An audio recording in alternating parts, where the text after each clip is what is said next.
On today's show, Ottawa Senators top prospect Carter Yakemchuk hits the ice with Team Canada at the World Junior Summer Showcase, and we have a very special guest. It's Hoyt Stanley. He joins the show for the second time, and he tells us about his freshman year at Cornell, playing with Connor Bedard as a kid, and he even shows off some of his Sens jerseys.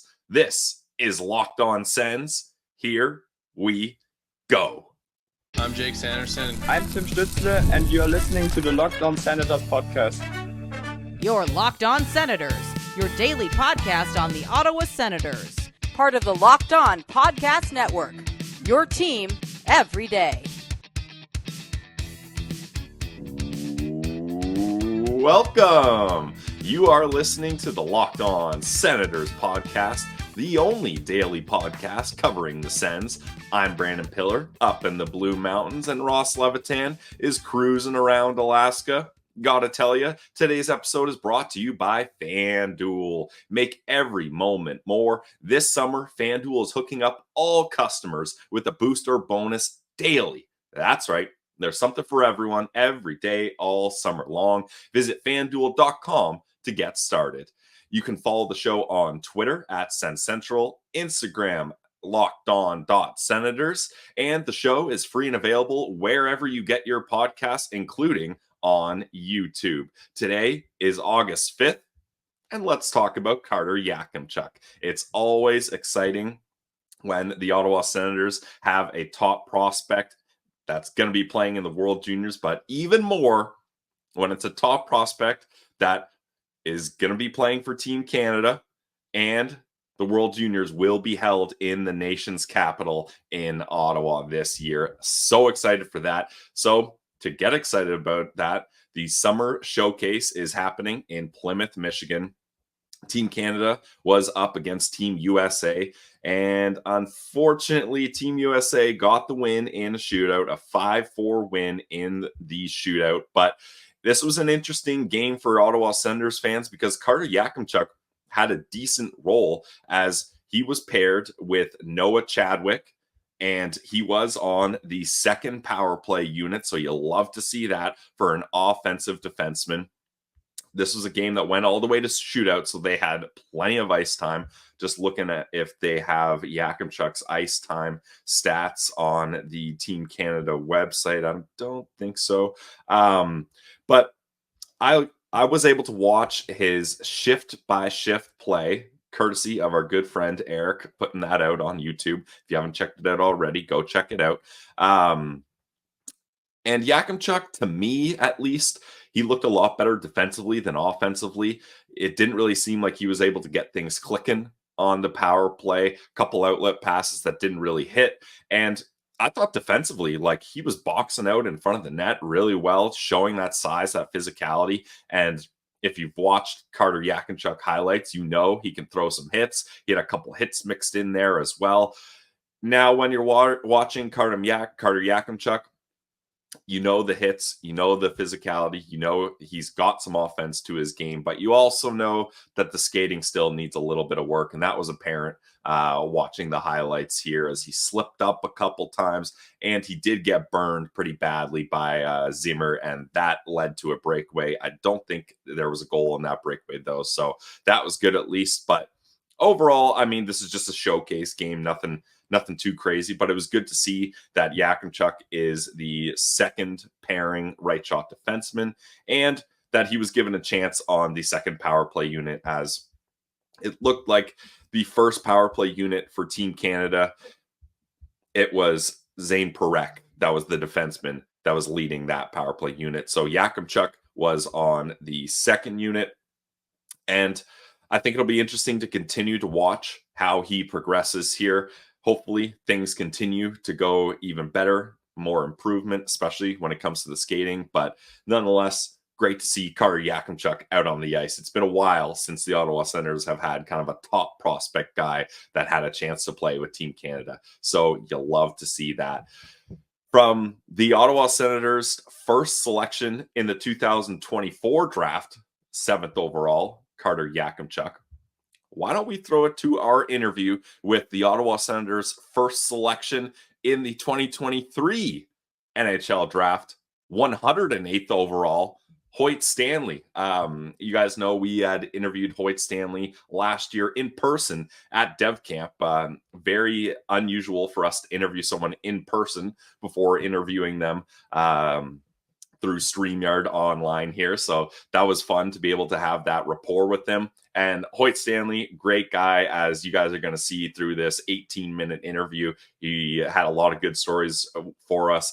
Playing at Cornell, what that experience is like going from the BCHL all the way up to the college level. And I didn't fully realize this, but he played a decent amount of time with Connor Bedard when they were kids, both growing up in a similar area. So without any further ado, let's throw it over to our interview with Hoyt Stanley. Today's episode is brought to you by our friends over at Indeed. They are driven by the search for better. But when it comes to hiring, the best way to search for a candidate isn't to search at all. Don't search, match with Indeed. If you need to hire, you need Indeed. Indeed is your matching and hiring platform with over 350 million global monthly visitors, according to Indeed data, and a matching engine that helps you find quality candidates fast. Ditch the busy work. Sit back, relax, use Indeed for scheduling, screening, and messaging so you can connect with candidates faster. And Indeed doesn't just help you hire faster. 93% of employers agree that Indeed delivers the highest quality matches compared to other job sites. Join over 3.5 million businesses worldwide that use Indeed to hire great talent fast. And listeners of this show will get a $75 sponsored job credit to get your job more visibility at Indeed.com/lockedon. Go to Indeed.com/lockedon right now and support our show by saying you heard about Indeed on the Locked On Senators podcast. Indeed.com/lockedon. Terms and conditions apply. Need to hire? You need Indeed. Today's episode is also brought to you by our friends over at the GLEBE Central Pub. We love the GLEBE Central Pub. It is the favorite bar for the Locked On Senators podcast in Ottawa. The GLEBE Central Pub is your neighborhood pub in the heart of the Glebe. Great food, great people, and great drinks. The Glebe Central Pub always has fun things going on, whether it's live music, trivia nights, and so much more. So if you're looking for a fun night out in the Glebe, you gotta go to our spot, the Glebe Central Pub. Visit them at 779 Bank Street and let them know the Locked On Senators podcast sent you. As Ross likes to say, the vibes are free at the GCP. All right, let's get to our interview with Hoyt Stanley. All right, we now welcome a very, very special guest back to Locked On Senators. We caught up with this Sens fourth-round pick last summer at Dev Camp. He's just finished another season and another summer training in the nation's capital. Hoyt Stanley, welcome back to the show. How are you doing today, sir? I'm great. Yeah, thanks for having me. It's great to see you again. You had a good, successful freshman year at Cornell. What was the transition like moving from the BCHL up a level? I think it was definitely a transition at the start. I'd say like probably the first 5 to 7 games or so, I think. And I think also just like going to Cornell, like definitely the academic piece is big too. After having a couple of years of online school, kind of back in the classroom with some smart kids. So just kind of learning to balance kind of the academics and the hockey the first like month or so was big for me. And I think just like obviously the pace NCAA compared to BCHL is a big jump, but I think like the last 30 games or so kind of found my game and yeah, enjoyed it a lot. Now, do you have some buddies that did a similar path to you going from the BCHL to college? Because that, to me, that feels like kind of a unique path to take. Yeah. There's a bunch of guys, and there's probably like 10 guys on the team that played BCHL at some point. And they either went right to college or the USHL. I know like Matthew Wood played 1 year in the BCHL and went as like an underager to college, which is pretty crazy too. And even my roommate last year like played prep school and went right to college. So there's definitely some, yeah. Were they able to give you some advice on the adjustment? Yeah, he was kind of going through it with me. Like he was my roommate and we were both the 2 youngest guys on the team. So it was like we were both kind of experiencing it the same. That's awesome. And how was it being this far from home? I mean, that's a long way, other side of the country. And to remind some of the fans who may have missed last summer's episode, what made you choose Cornell of all places? Yeah, definitely. I guess it was different being that far away. Like in Victoria, where I played juniors, my parents could kind of visit on the weekend and stuff whenever they wanted. Where it's a little trickier to get to Ithaca, where Cornell is. So it was definitely. I do like love seeing my parents and stuff. So the first couple months were kind of hard and stuff, but they visited a few times, which was really nice to have them there. And yeah, I chose Cornell just because of obviously a great team. I think they finish in the top 10, 20 teams almost every year. They're consistent and great academic school as well. And I think just it's going to be a good place to try to win a national championship. So that's the biggest thing. Yeah, that's awesome. You got that opportunity. Now you mentioned that like the second half is where you kind of found your stride. What was it that clicked for you that was able to help you make that adjustment? Yeah, I think it was a lot of things. I think just getting used to it, to everything and being comfortable kind of in the room. I guess you're playing against and playing with like 24, 25-year-olds sometimes and stuff. So I think just like a little bit more shy at the start sort of, and then kind of build some confidence every game, every practice. And I think just the coaching staff there was phenomenal too. Like they've been there for a long time. Mike Schaefer's our head coach. He's going into his 30th year this year. And our D coach, Ben Sire, who just left to have a new job, he was huge as well. Like very super detailed defensive guy. Like I honestly had no coaching kind of like this before, like kind of my entire life. Like just like super detailed. Like your stick's like an inch to the right. He's in video, kind of like asking you about it, and it gets. At the start, I got a little pissed off sometimes just because it was like everything I did was on video. But I think he just was trying to help us all get better and really appreciated that. It was a huge step for me. That's awesome. 30 years behind the bench. You got to be doing something right for that kind of longevity. That's awesome. And obviously you mentioned the academic part. What are you taking in school? I'm taking business. So kind of like focusing kind of, I guess, on like finance and real estate and stuff for after hockey. Okay, nice. That's awesome. And obviously it's a great place to do that. Now, I was a little worried about you, Hoyt, when I saw the numbers come out for your freshman year. You got number 5, a long way from 88, that big number to make you look bigger on the ice. Now that you're 6'3", you had that big growth spurt. Is it less important to have those big numbers?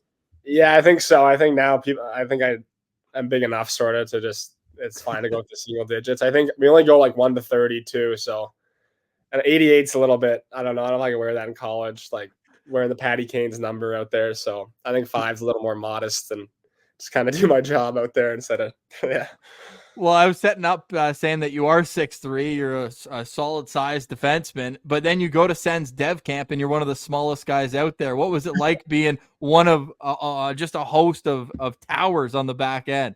Yeah, it was similar last year too. I feel like both camps I've been to, like it seems like the average height is like 6'5", like 220 or something. So it's a little different. Like you kind of used to having a little bit of a reach advantage on guys and being a little bigger. But yeah, it was definitely kind of crazy. I felt like one of the smaller guys, had to be a little niftier, I guess, out there. But yeah. Was it nice going to Dev Camp, having a little familiarity? You're not missing the team bus this year? Yeah, definitely. It was definitely felt a lot more comfortable, and first year was a ton of fun too. But I think just this year, kind of knowing more of the guys, knowing my way around the room and the rink sort of thing was felt more comfortable and felt like did a lot better this year. And after a great year at Cornell with the coaching you mentioned, what was it like to bounce now your new knowledge set with the pro coaches and the new management, the new head coach and the staff in Ottawa, and kind of take different pieces now that you've had another year of growth under your belt? Yeah, I think it was huge. I think just like even going out for some of the skates, we focused on at Dev Camp. We focused on kind of like D specific skills, which I did try to do a lot of at Cornell with Ben Sire, our D coach. And I think just like keep building off kind of the little details, like not the super flashy stuff, but kind of the stuff that's going to help you play professionally and make a difference. Who were some of the guys that stood out to you at this year's Dev Camp? There was a lot of good guys. Like I think my good buddy Owen Beckner, I think he did really well too. I think he was injured the first Dev Camp. He didn't play like on the ice, but he was obviously there, kind of just hanging around. But he impressed me a lot. His skill and speed. There's a lot of other guys too. I think Andonovski was good too. I thought he's like good physical D-man. And I think Eliason too. It's just cool to see how tall he was kind of on the ice and moving. So yeah. No doubt. Well, we also heard you spent some time with Stephen Halliday. He's a friend of the show. He says we need to ask you about Sunday church and why that's important to you. Yeah. I think, well, he knows Ken Johnson, I guess, from when he was at Ohio State and Ken was playing in Columbus. So I think every Sunday in the summertime, like there's kind of like a 3-on-3 game that goes on sort of between a bunch of the guys in the North Shore, and Kent kind of controls that sort of game. So I think I went out to like 5 or 6 this summer when I do get the invites, because sometimes there's too many good guys floating around sort of in the neighborhood. But like there's guys like Bedard and Barzell and obviously Kent and a lot of good players out there sort of. So it's nice to be able to like just play against those guys. And yeah. Are you guys trying to gun Halifax for the best coast for off-ice skates? I think maybe. I think there's been a lot of good talent coming out of Vancouver lately, even with, like I said, like Connor Bedard. And I guess Macklin's out there too, Celebrini, another first overall pick. So there's a lot of good young guys coming out. So it's just nice to have the opportunity to kind of train alongside those guys and kind of measure yourself up to them a little bit. But and are these some of these guys you've played with your whole life as well? Was it just a great age group for you guys in BC? Yeah, definitely. Like I think, growing up, played with Macklin and Connor. We had a same team. At one point, yeah, we were playing at like the North Shore Winter Club. With some other get the puck up the middle, a little outlet pass, and you get an apple. Yeah, I was playing forward with Connor, so I was just chipping the puck last for him. Yeah, but so that's been cool. And then we had our spring team called the Vipers, and that was like pretty star-studded team with Connor and Matthew Wood, like I said, Benson, Andrew Crystal, who was a high pick last year. So there's definitely nice to grow up with these guys. So you think, how did that help your game? I think it helped a lot. Just kind of like the competitiveness to it, kind of like just pushing yourself every day in practice and stuff. And like these guys are all super dedicated as well. Like they're on the ice crazy amounts, in the gym crazy amounts. And it's just kind of like, if you're not doing the same thing, how you expect to keep up sort of. So I think it just pushed me a lot my whole career. When did you move to defense? I moved to defense officially, I think, first year Bantam. Okay. Yeah. And what went behind that? What decision? Was that a decision you made, coaching staff, or? I think it was kind of coaching staff and also like me, I think a little bit. Like at that point in my life, I was a lot better backward skater than forwards. Like I wasn't getting up and down the sheet that well forwards. So I think it was like, I'll just go play D and try to use my brain a little bit more. But yeah. That must have been tough though, when they're like, "Hey, we don't want you playing up with Connor Bedard anymore. Do you mind getting back on defense?" Yeah, he was in Bantam. I didn't play with him in Bantam. I had to play against him and defend him. So that was that's even worse. Yeah, that's way worse. We see some great hockey memorabilia in the back. Is hockey just in your family's blood? What's your dad's favorite team? The Canucks? I don't know what his favorite team is anymore. Maybe Ottawa. Maybe we'll say that. There's a good answer. Yes. I just put a little slow ball fast right up top. Hit it out of the park. Yeah, definitely. He played like professionally. He played like in the East Coast League in the AHL for a while, and he was kind of like he scored some goals, but he's more of a fighter sort of too, and just worked really hard. So definitely been instilled into me since I was young. And I think just, lots of memorabilia. And then I showed you guys earlier kind of like the Sens jerseys I got here from Carlson that's signed and stuff. And then the Alfredson one as well. So like of any 1-2 punch of Sens jerseys to have, Pilsy, I don't think you can get any better. Yeah. That's pretty good. Yeah.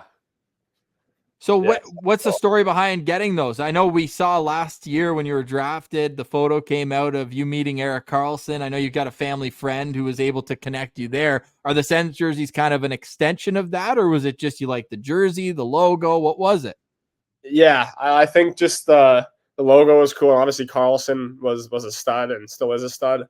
And I'm just kind of watching him play in some of those playoff runs too. And then had the opportunity to meet him after the game and stuff because of my dad's friend, and it was just kind of cool to have him sign the jersey. And also I just asked him a couple of questions at that age. I don't even know how old I was, probably like I don't know, 11 or 12 or something. So just kind of like asking him who's the hardest guy to defend, how do I get to the NHL and stuff like that. So it was really cool to meet him. And then I think the Austin jersey, my dad, I think maybe met him at an event or something, or I don't know how or maybe he bid on it at an auction or something, but it's personalized.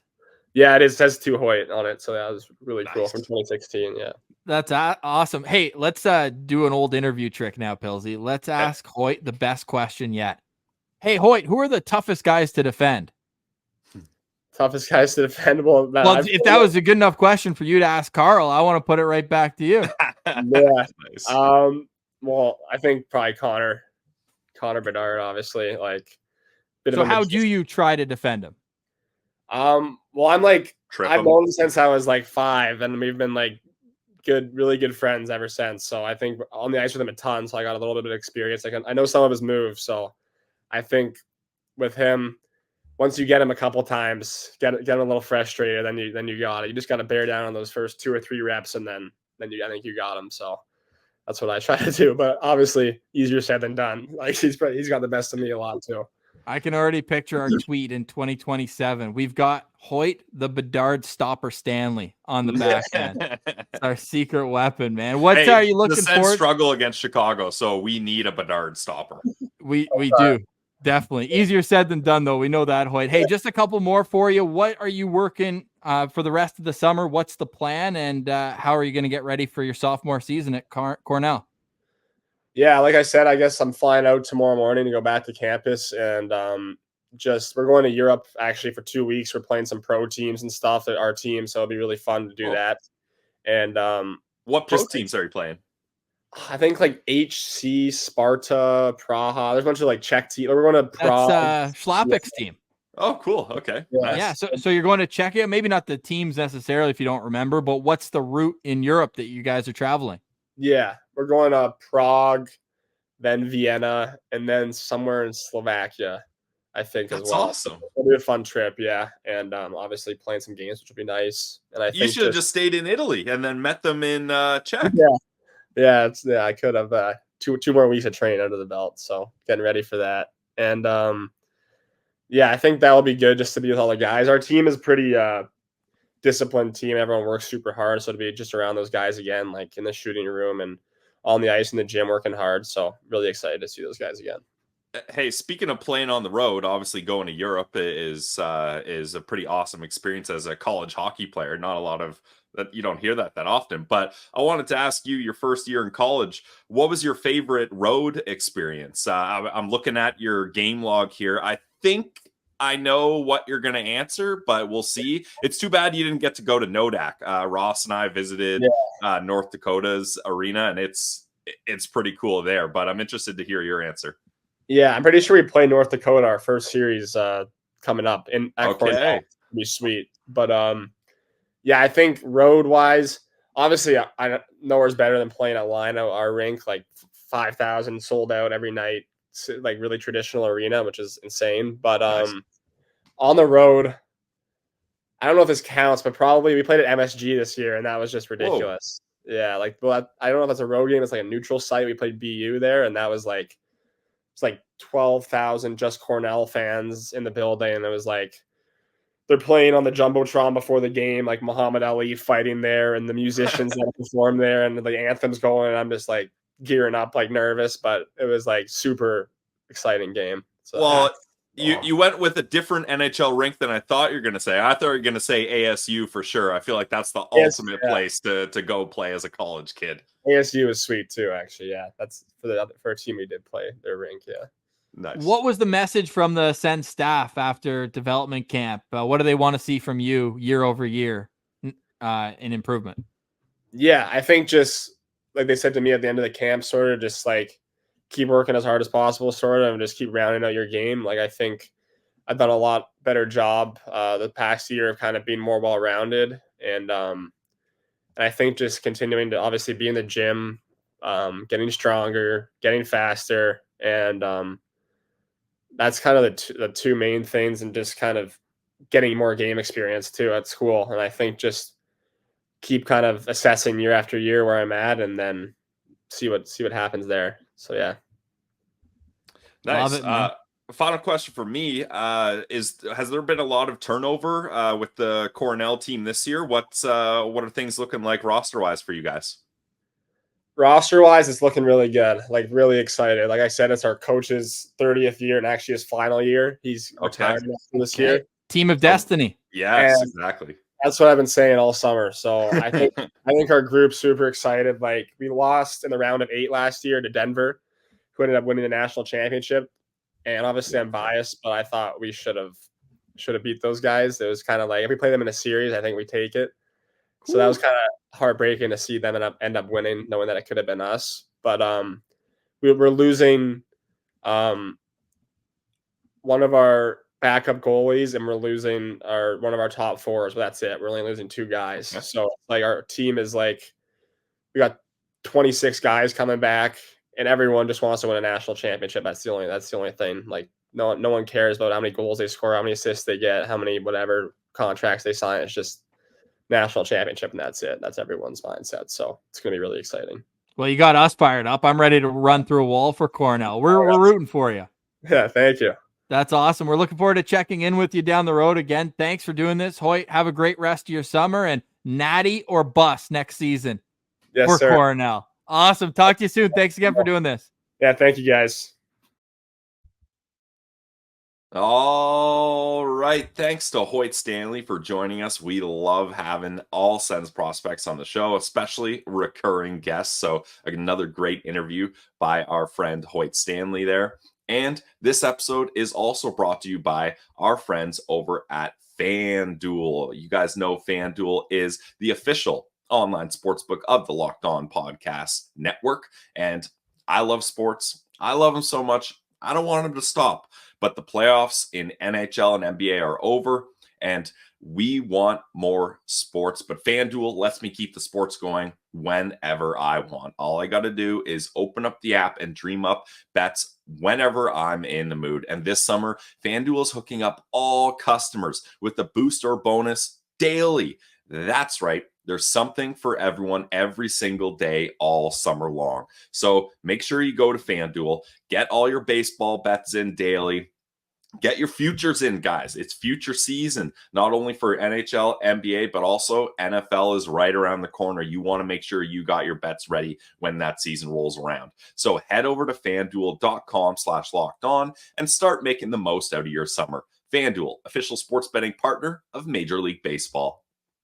Today's episode is also brought to you by our friends over at Mary J's. Mary J's is a locally owned cannabis dispensary in the Ottawa area. It started off with 3 best friends, including Dashi, following their dreams, and through hard work and dedication, they now have 4 stores in the Ottawa area. You can check them out at Riverside South, Orleans, Greeley, and Russell. Mary J's offers the absolute best and newest products in the market. They're adding new stuff to the menu every single week to keep it fresh. They got everything you need, whether you're a rookie looking to try something new or you're a grizzled vet and you know what you want to get in and out of there quickly, they got you. Mary J's offers competitive pricing. In fact, they're going to price match any store in Ottawa. So you're guaranteed to get the best price around whenever you go to Mary J's. Mary J's has the best customer service with friendly bud tenders that are always ready to assist you. One of the owners, Dashi, absolute beauty, diehard Sens fan. So go to one of the stores, say what up to Dashi, and pick his brain about the Sens and all the latest, greatest products that Mary J's has to offer. Check it out today, guys. Mary J's Dispensary. All right. Thanks for tuning in to another episode of the Locked On Senators podcast. I'm still riding solo over here while Ross is on his cruise in Alaska. And obviously, we had a pre-recorded show Friday, so we missed some of the news that happened. So just want to take this opportunity to congratulate friends of the show, Ian Mendez and Sylvain Saint Laurent, as they were hired by the Ottawa Senators. Ian Mendez will be the Vice President of Communications, and Sylvain Saint Laurent will be the Director of Communications. These are great hires by the team, and we're happy that Ian and Sylvain are going to get an opportunity to work with the Ottawa Senators. Obviously, for the French connection with Sylvain, that's great. And everyone knows and loves Ian Mendez, so it's going to be awesome having him in that role for the Ottawa Senators. And we're excited for what the future is going to hold. Hopefully a lot more interviews, a lot more guests as we roll on through the off season here. But thank you for tuning into today's episode, guys. For myself, Brandon Pillar, for Ross, Hoyt Stanley, we thank you. And it's the Locked On Senators podcast. It's your team every day.